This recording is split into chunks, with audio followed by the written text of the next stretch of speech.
changed. I don't see him the same way. So I don't know, but I see him as my Lord, my Savior, of course, my teacher, rabbi, and the only way to the Father. He's the truth. He said so himself. Yeah. So Yeah. it's not very complicated. Can she get by? Yes, she get by. No, it's not. Like I say, what I do is I just kind of help students. Even when people aren't talking about or asking me or anything, I work where my back is turned to people. Sure. The job I do. And so Jesus comes into the room. Yeah. Because they see his name and all like that. Yep.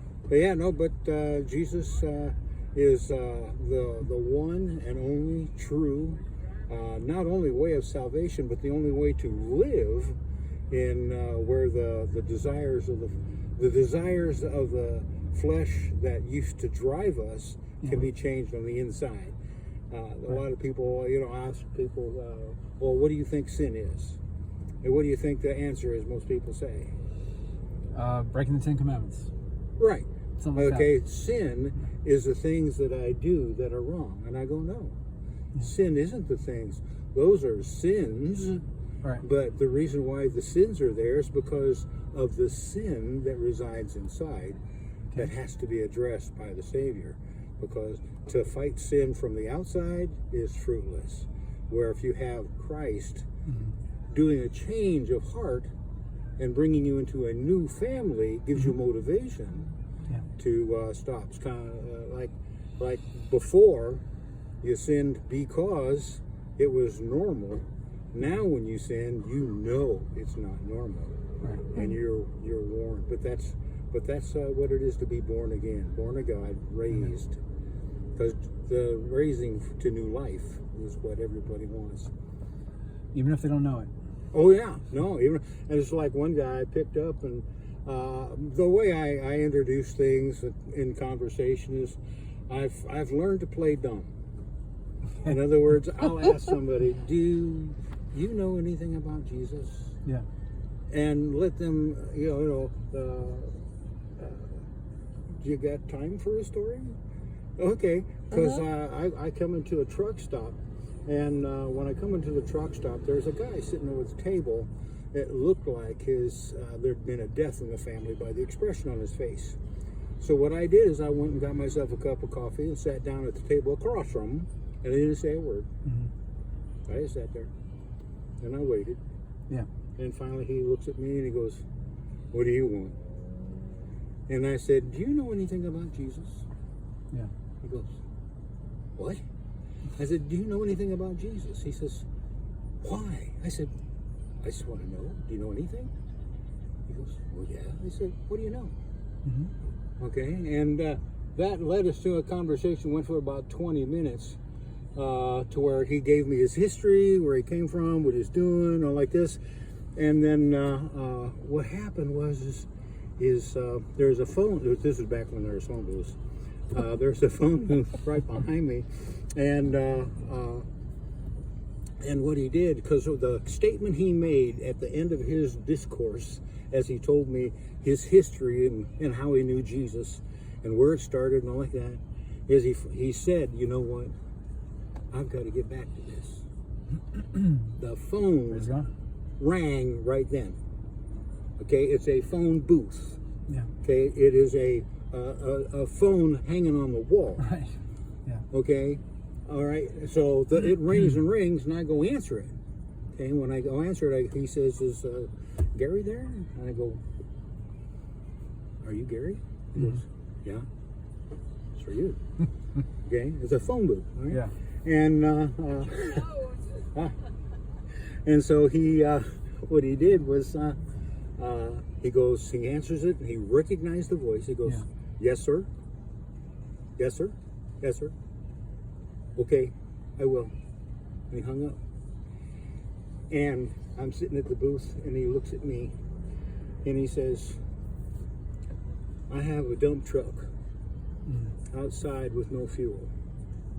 I have no job. I have bills that are pressing on me. I didn't know what I was going to do." He says, "That's a man that I worked for 6 months ago, He says he's got work to take his credit here at this station, fill up my tanks, and get over there. He's got work for me for several months. I mean, that is just an absolute miracle that happened right in front of my eyes. He got down. When he did that, he got down on his knees. He raised his hand. He said, "Lord, I'll never deny you again."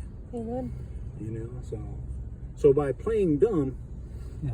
I get a lot farther and get more conversations. But then Well, rather actually, than trying to give the answer, you know. Yeah, I mean, I've sort of resulted, or because when you're growing up in the church and you don't really know what you're doing, you do what other people do, right? Right.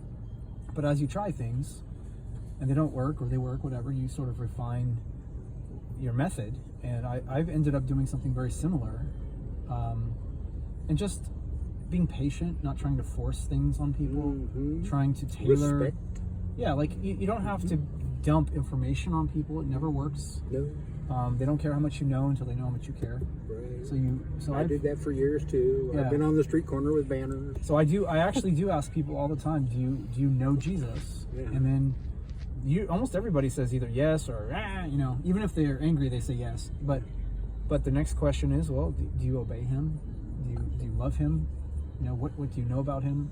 That kind of thing. So it's similar, and that's just been keeping it simple and trying to get something going and caring about people, looking for those people that are broken. That's the perfect opportunity, because they're kind of at rock bottom and they need that hope. They need that. And another thing that happened, and I've been doing this for like 8-10 years that I've been wearing shirts like this. Yeah. And last week, because like I say, I am self-employed, so I go in beauty shops and work. Yeah. Is that a woman saw my shirt, and she was in the chair, and she says, "Mister?" I go, "Yeah." And she says, that was the one that said, "Please tell me about Jesus." And she says, "I'll tell you about Jesus." I said, "Please do." And she just melted in the chair, and she told me about her relationship with Jesus Christ, and she was asking questions about how could they do these things to him, how could they crucify him. And I told her, I said, look, people who are evil get a callous to feelings. So I said, that's how they were able to do it. But the fact is, when they said, "Come down off the cross and we'll believe in you," the fact that he stayed there is why we're saved. Right. Well, he's an example. That's right. So Great it was to know you, great my meeting friend. you. Well, Yeah.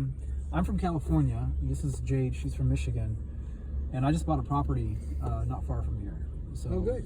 It's possible I'll see you in the future. We'll see. It could be. I live in Mountain View. I don't get up here real Okay. often. I have a client that I sharpen scissors, clipper blades. So Yeah, okay. been doing it for 28 years. All right. So. Well, I got a lot of old-fashioned grandma scissors, so maybe I'll look you up sometime. All right. Thanks a lot. Yeah, it was nice meeting you. God right. bless you. Okay. All right, Thank God you for the bless you. story. All right. You're welcome. Thank you for saying something. Yeah, absolutely.